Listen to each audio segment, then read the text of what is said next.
Hi, Miss Nelson's class. All right, so I told you guys last week I was going to do something a little bit different for our snack time story time. All right, I'm going to start reading a chapter book for you guys. So that way, because you guys are getting better and better and stronger and more mature readers, we have to read more mature books, right? So I figured this would be a perfect time for us to start a chapter book. Now, this book that I've chosen was one of my kids' very first chapter book, and they loved it so much. I own a lot of them. So after this book, then we'll read the second book and the third book and the fourth book. We'll see how far we can get. All right, so I hope you guys enjoy this. Let me turn my camera around. Okay. We are going to start the Treehouse series. This one's called Dinosaurs Before Dark. The author is Mary Pope Osborne, and this is book number 1. All right, so I'm going to read a few chapters. Now, a mature reader, when we start reading chapter books, we have to remember a few things. So, like I said, a chapter book isn't read all at one time. So it's important for us to start really trying to remember characters, setting, and what's happening in the story. Is there a problem? What kind of things happened in the story? So we're talking about the beginning, middle, and end. So there's a lot of things we have to keep up with and remember. And this is also a good time too, where if you need to make notes of the characters and whatnot, so that way you can remember, because again, this is our first time to do this. So, all right, here we go. Dinosaurs Before Dark.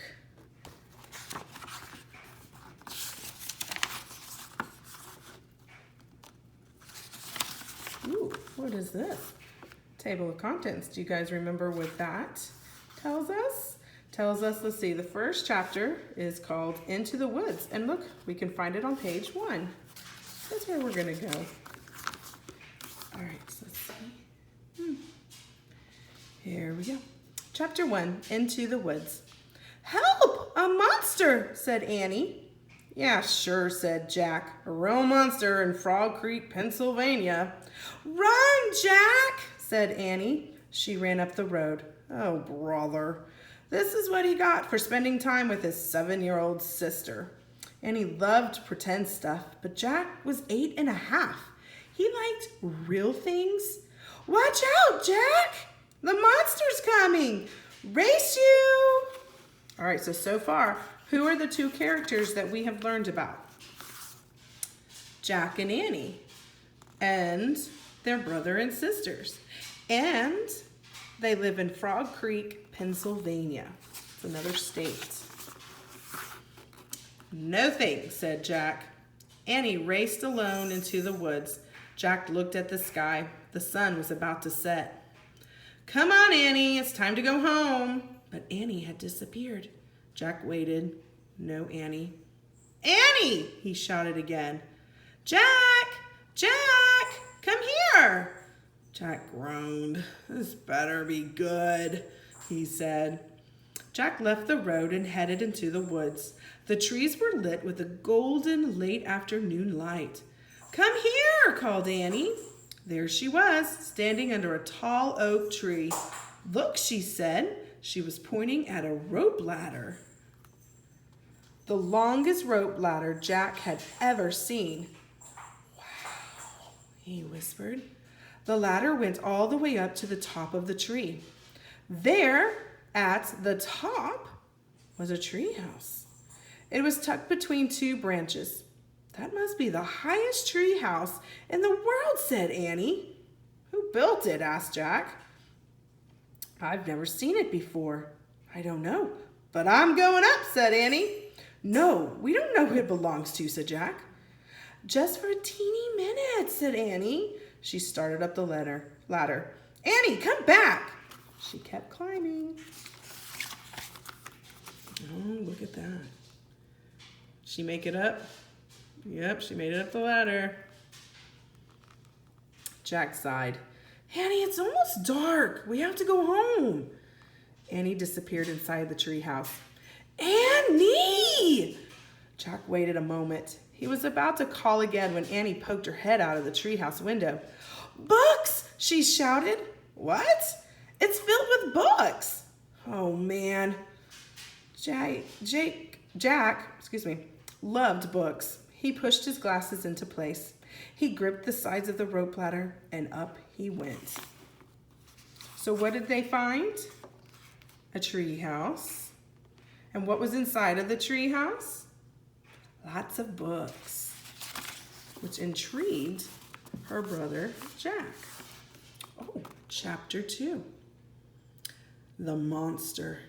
Jack crawled through a hole in the treehouse floor. Wow, the treehouse was filled with books. Books everywhere. Very old books with dusty covers. New books with shiny, bright covers. Look, you can see far, far away, said Annie. She was peering out the treehouse window. Jack looked out the window with her. Down below were the tops of the other trees. In the distance, he saw the Frog Creek Library. The elementary school, the park. Annie pointed in the other direction. There's our house, she said. Sure enough, there was their white wooden house with the green porch. Next door was their neighbor's black dog, Henry. He looked very tiny. Hi, Henry, shouted Annie. Shh, said Jack. We're not supposed to be up here. He glanced around the treehouse again. I wonder who owns all these books, he said. He noticed bookmarks were sticking out of many of them. I like this one, said Annie. She held up a book with a castle on the cover. Here's a book about Pennsylvania, said Jack. He turned to the page with the bookmark. Hey, there's a picture of Frog Creek in here, said Jack. It's a picture of these woods. Oh, here's a book for you, said Annie. She held up a book about dinosaurs. A blue silk bookmark was sticking out of it. Let me see it. Jack set down his backpack and grabbed the book from her. You look at that one, and I'll look at the one about castles, said Annie. No, we better not, said Jack. We don't know who these books belong to. But even as he said this, Jack opened the dinosaur book to where the bookmark was. He couldn't help himself. He turned to a picture of an ancient flying reptile, a pterodon. He touched the huge bat-like wings. Wow, whispered Jack. I wish I could see a pterodon for real. Jack studied the picture of the odd-looking creature soaring through the sky. Ah! Screamed Annie. What? Said Jack. A monster! Annie cried. She pointed to the treehouse window. Stop pretending, Annie, said Jack. No, really, said Annie. Jack looked out the window. A giant creature was gliding above the treetops. He had a long, weird crest on the back of his head, a skinny beak, and a huge bat-like wings. It was a real, live pterodon.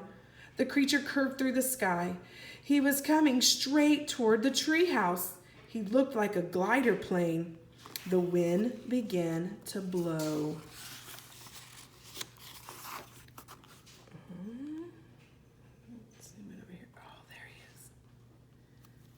The leaves trembled. Suddenly, the creature soared up, high into the sky. Jack nearly fell out of the window trying to see it. The wind picked up. It was whistling now. The treehouse started to spin. What's happening? Cried Jack.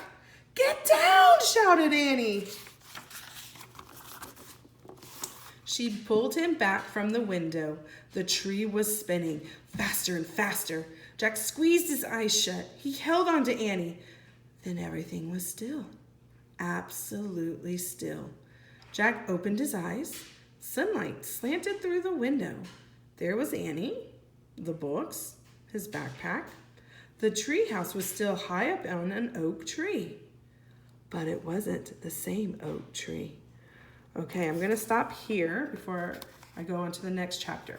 So, again, like a good reader, we're going to review what we read. So, who are our characters? Jack and Annie. And where is this taking place?